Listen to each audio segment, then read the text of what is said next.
I was 19 years old when I had met the guy that asked me to marry him. I said yes because I wanted to feel chosen. I should have said no. But I wanted that fairy tale wedding. I wanted that happily ever after. I wanted somebody to love me unconditionally. My wedding day was underwhelming, to say the very least. So on the day of my wedding, I treated myself to go and get my hair done. And the hairstylist, as they often do, asked me, "Have you got any special plans for today?" To which I said, "My friend is getting married." I couldn't even admit that it was my special day. What that day commenced was the beginning of 10 years of domestic violence. Sometimes I would use my voice to speak up for my needs and what I wanted, or to voice my opinions, and it would be met with violence. There were many bruises, many tears, and many tantrums. So it was really late, and I was trying to get home from the city. And I kept on looking at the missed calls on my phone and listening to the voice messages. "I don't know where you are right now, but when I see you, I'm going to mess you up." And my heart was in my throat.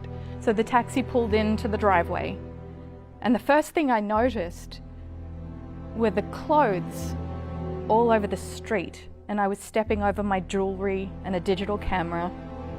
I got my keys out of my purse, and my hand was shaking, and I was trying to open the door, and he just opened it. I couldn't even get the key in the lock, and he said, "Where have you been?" And the first thing I noticed was, oh my gosh, I could smell alcohol in his breath. He was so drunk. There were bottles of vodka everywhere, and I could smell gasoline. And I didn't know where it was coming from. And I looked out in the back garden, and there was another big pile of all of my clothes that were heaped, waiting to be set alight. And he was looking for the matches so he could light it up. And I could see that my shoes, the heels had been snapped off, and my computer was in two parts because he had smashed it with a hammer, and he had cut my desk in half with an axe. Precious photos that can't be replaced of my grandmother were ripped apart, letters that she had written me before she died. And I called my dad, and by this stage it was 3 o'clock in the morning, and I called my dad and I said, "Dad, what do I do?" And he said, "Sarah, you call the police, you silly girl, you call the police." I remember when the police arrived, I was so strong. I was really strong. I had my brave face on. I was really good at that. And the police asked me what were the names and ages of my children. And it was up until that point that I was able to hold it together, until he asked me that, and then I just broke down crying. I felt so powerless.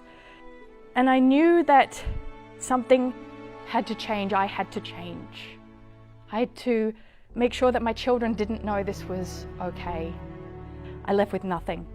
I had 2 suitcases, 2 children, and over $30,000 worth of debt.